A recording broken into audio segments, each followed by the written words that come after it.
thank you all for coming to this beautiful, divine, harmonious, super black engagement. The people that are here are family that have come from all over the world, all over the United States, just to come up here and be the embodiment and the manifestation of this present time. To come and represent a new era of the new consciousness of the black man and woman today.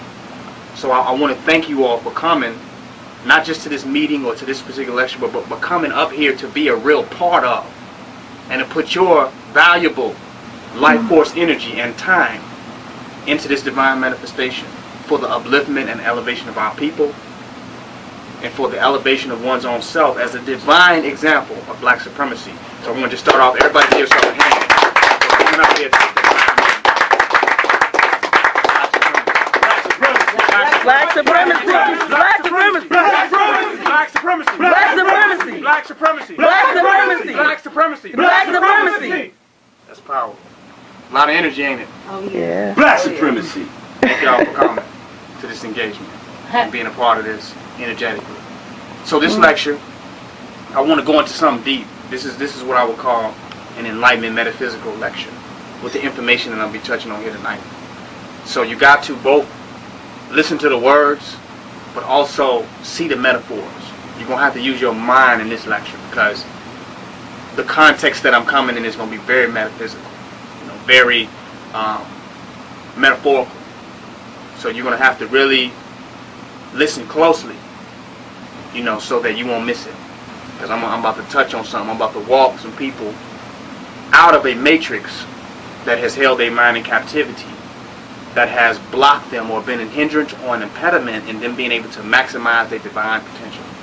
Because we came here on earth as supreme black beings in order to maximize our divine potential. So we need the technology, we need the information, and we need the understanding to manifest that. And I want to go into that tonight. So take your time and really listen to every word. I'm not going to be long tonight. I might not be long, but I'm going to be strong. I'm going to try to put it right in a nice amount of time so people can get it and move directly into the vibration of black supremacy. Yes, sir. Black supremacy? Black supremacy! That's power. So the name of this particular lecture is called Kill Your Goddamn Self. Black supremacy. What do I mean when I say that? To some people, they automatically, that sounds very suicidal to them. Kill your goddamn self. We've been talking about killing the white man, killing the European. We've been talking about killing black devils. We've been talking about killing the nigger inside of us. The word kill and killing has been coming up a lot. We talk about death to white supremacy. The word kill has been coming up a lot. So in this particular lecture, I want to bring it home to killing your goddamn self. This is going to take you beyond the matrix. Because you got to kill yourself in the matrix. You got to die in the matrix in order to live in reality. When you're dealing with UCC, you have a fictitious, yourself as an instrument. Your name is a corporate instrument that exists inside of their fictitious world of paperwork and contracting. So, in order for you to get sovereignty, according to the UCC laws, you have to actually separate yourself from the fictitious reality that's in paperwork and contract law, from the actual real being in proper persona, to the real flesh, organic, living entity. So you got an existence in the matrix, and you got an existence in reality. That's two realities. But now to go deeper, the matrix does not stop at the European's paperwork, or it has nothing to do with his paperwork. It has a lot to do with our thoughts about his world, our thoughts about his reality, our thoughts given to us and projected to us by his world. That's the matrix. Not just the police department, not just the corporate entities, the school systems, but our thoughts about it and how we understand ourselves related to it. Y'all hear what I'm saying? How we understand who we are in relationship to the European's world. That becomes an entity. And that's a relationship between self and self. Not us and him, but self and self. When you relate to yourself, you're relating to what you think about yourself. Who you think you are. Who they have told you are. What you believe you are capable of. This has become a self. This has become an identity. This has become something you look in the mirror with. This has become something that when you think thoughts inside of your mind, that's who's thinking. When you interact with yourself, you're interacting with a self that was projected and created by the matrix. It's a relative construct, not who you are. That relative construct has to die. You have to kill the relative construct that has limited you and put you into a false paradigm. That has to die. That small self, that little itty bitty self that's comfortable being a slave, that's comfortable living in a limited world, who's told they cannot do, who are told that they're not capable of achieving something, who has limitations on what they can visualize and what they can manifest. That's a self that has to die. It has to be dissolved. It has to be neutralized. And everything that comes along with it has to go. And everything that is symbolic of it has to go. And everything that it is attached to has to go. So a stronger self has to be born. And it's not going to be able to happen until you are ready to kill your goddamn self. Now, in order for me to explain what that self is, I'm going to use the word fear. Because that self is a fear-based self. It's based on fear of what we perceive will happen to us if we try to achieve certain results. The mind is infinite and can conceive of any thought. But its ability to achieve that thought is how long it can hold it without being distracted and without redirecting itself. You follow what I'm saying? You can conceive anything. The mind has the ability to create and manifest anything. But something jumps in there called fear. Fear operates in two ways. One, it distracts you from what you are really creating by giving you false evidence that appears real. You react to this false evidence appearing real and you get away from what your true goals are. Give an example. You want to go to the store to get an item, but you feel like there are gangbangers on the corner standing in front of the store. Your object is go to the store and get an item. But then fear comes in. Fear tells you that you ain't going to be able to make it to that store. The fear gets so intense that now you're distracted from the idea of even going to the store. Now you have created a fear-based reality, of fear-based personalities. And then now you have fear-based objectives. The person who wants to get a job versus being independent has fear-based objectives. Their object is to survive. They fear if their survival makes them a slave to somebody else. Do y'all hear what I'm saying? So the self that is limited in the matrix is based on fear. It has to die. I'm going to give you an applicable way to annihilate that aspect of yourself. Applicably. You have a vision in your mind. We are doing things without being able to assess the fears that we actually have.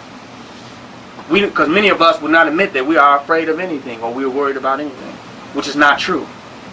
We all have fears. It's a self that, and that fear is composed of a self.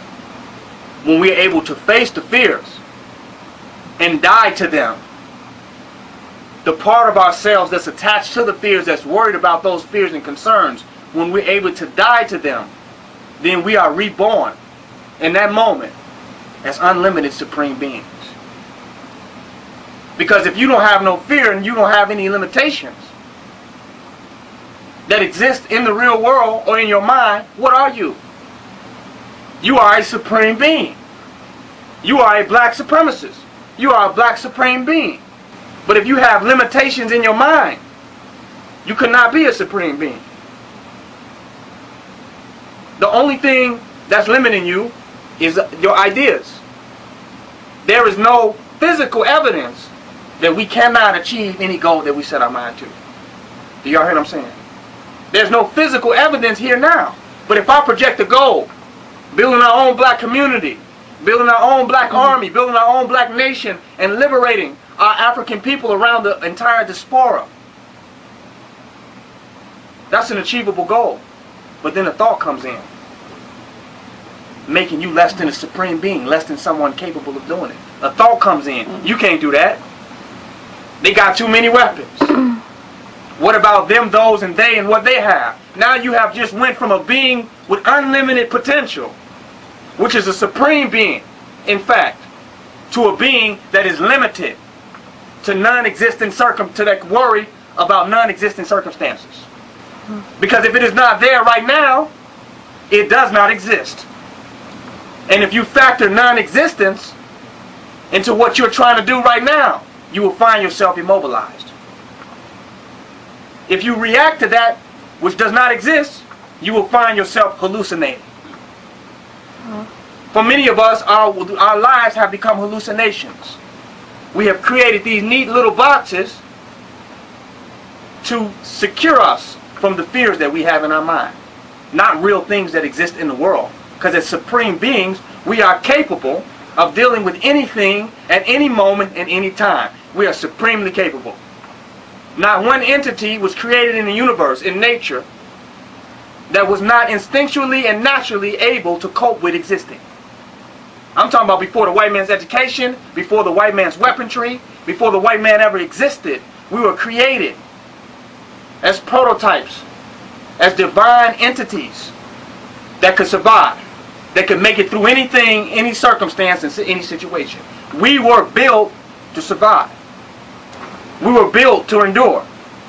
This is our nature, unquestionably. So when we begin to question our survival, question our existence, question our capability, we become limited. Well, we want to do this, we're going to set this up and create this, but don't we need the white man's permission? What about the white man? Now we have limited our ability to manifest ourselves into existence. What's stopping us from completely expressing ourselves as gods and goddesses? Our fear, false evidence appearing real, something that does not exist.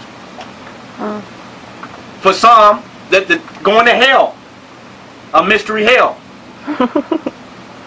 Some, they desire to get to a mystery heaven. And some, a superimposed image on their mind of an indestructible and indivisible and all-powerful white man that has been reinforced by white Jesus Christ. Do you see what I'm saying? It has been reinforced in our minds. So soon as we start to calculate that false projection into the results that we're trying to achieve, then we become stagnant. We stop. We just give up. No white men there. There are not enough white people in our black community to stop us. We look out in our community here, right here in Chicago. There are not enough white people in our community to stop us from achieving anything. But there's so much white man in our mind. That's what stops us from doing anything. We got more white man in our mind than we have in the actual universe. In the universe, the white man is a minority. In our mind, the white man has become the majority. The majority of our thinking, the majority of our worries, the majority of our concerns. The white man has become our concern. We cannot hold a solid, concentrated thought on supreme black action and movement without the white man coming up. That's the problem. That self within us has to die. It's bigger than the white man. Fear comes from anywhere.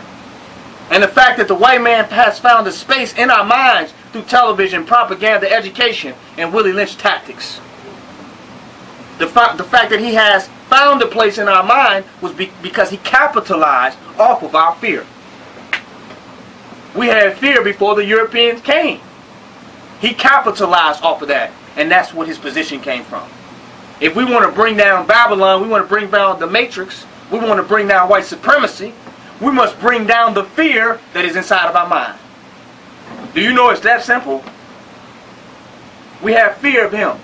From the black RBG revolutionary gangsters to the gang beggars on the street.